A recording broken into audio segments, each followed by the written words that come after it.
दोस्तों, महाभारत काल के दो शक्तिशाली योद्धा बर्बरिक और सूर्यपुत्र कर्ण, जिनके समक्ष देवता भी नहीं टिक सकते थे। बर्बरिक जो अपने 3 बाणों के दम पर तीनों लोकों पर विजय प्राप्त कर सकते थे, वहीं महारथी कर्ण, जिन्होंने अपने कवच और विजय धनुष के दम पर दिग्विजय यात्रा के दौरान पूरी पृथ्वी पर विजय प्राप्त की थी। लेकिन आखिर क्या होता यदि बर्बरिक और महारथी कर्ण के बीच युद्ध होता? बर्बरिक कर्ण पर अपने 3 अमोघ बाण चला देते तो क्या कर्ण इन्हें रोक पाते? दोस्तों, इन दोनों की शक्तियां अपार थीं। तो चलिए जानते हैं क्या होता यदि बर्बरिक कर्ण पर अपने 3 बाण चला देते। लेकिन उससे पहले यदि आप हमारे चैनल पर नए हैं तो चैनल को सब्सक्राइब अवश्य करें। दोस्तों, सबसे पहले जानते हैं बर्बरिक के बारे में। बर्बरिक घटोत्कच की संतान थे। बर्बरिक को बचपन से बड़ा धनुधर बनना था, जिसके चलते उन्होंने घोर तपस्या की। उन्हें वरदान के रूप में 3 अमोघ बाण प्राप्त हुए। इन तीनों बाणों की अपनी अलग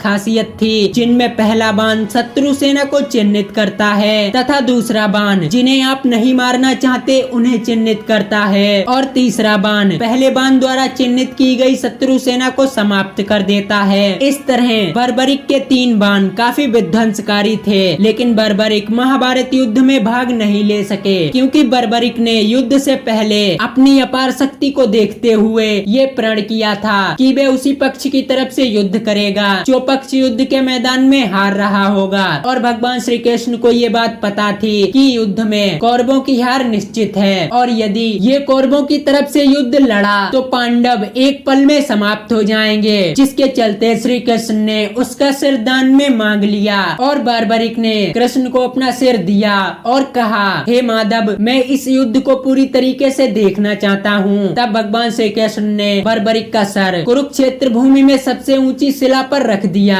इस तरह बर्बरिक महाभारत युद्ध में भाग नहीं ले सके। वहीं अब बात करते हैं महारथी कर्ण की। दोस्तों, कर्ण महाभारत काल के सर्वश्रेष्ठ योद्धा थे, जिनके साथ जीवन भर छल होता रहा। कहते हैं कर्ण के पास दिव्य कवच और कुंडल थे, जिनके दम पर उन्होंने अपनी दिग्विजय यात्रा में पूरी पृथ्वी पर विजय प्राप्त की थी। दोस्तों, महारथी कर्ण के कवच अमृत के बने हुए थे। यदि वे महाभारत युद्ध में अपने कवच के साथ युद्ध मैदान में आते तो उनके कवच को कोई भी अस्त्र भेद नहीं सकता था। ये बात श्री कृष्ण को पता थी, इसीलिए उन्होंने पहले ही छल द्वारा इंद्रदेव से उनके कवच दान में मांग लिए। वहीं जब महारथी कर्ण भगवान परशुराम से शिक्षा प्राप्त करने जाते हैं, परशुराम उन्हें अपने सारे दिव्यास्त्र जैसे ब्रह्मास्त्र, ब्रह्मांडास्त्र और भार्गवास्त्र जैसे शक्तिशाली दिव्यास्त्र देते हैं। लेकिन फिर जब उन्हें पता चलता है कि कर्ण ने उनके साथ छल किया, फिर वे कर्ण को श्राप दे देते हैं। लेकिन बाद में उनको कर्ण पर दया आ जाती है, और वे कर्ण को अपना महाशक्तिशाली विजय धनुष देते हुए कहते हैं, हे कर्ण, मैं तुम्हें अपना विजय धनुष देता हूँ। जब तक ये धनुष तुम्हारे हाथों में रहेगा, तब तक तीनों लोकों के योद्धा भी तुम्हें मिलकर नहीं परास्त कर पाएंगे, और तुम्हारे द्वारा चलाया गया साधारण बाण भी कई गुना अधिक शक्तिशाली होगा। कहते हैं जब महारथी कर्ण और अर्जुन के बीच युद्ध चल रहा था, तब भगवान श्री कृष्ण अर्जुन से कहते हैं, हे पार्थ, यदि कर्ण अपने कवच कुंडल के साथ युद्ध के मैदान में आते तो उन्हें तीनों लोगों के योद्धा भी मिलकर परास्त नहीं कर सकते थे। और वहीं जब उनके हाथों में उनका विजय धनुष नहीं होता है, और कृष्ण के कहने पर अर्जुन कर्ण का वध कर देते हैं, क्योंकि कृष्ण को पता था यदि कर्ण के हाथ में उसका विजय धनुष रहेगा तब तक उसे देवता भी परास्त नहीं कर पाएंगे।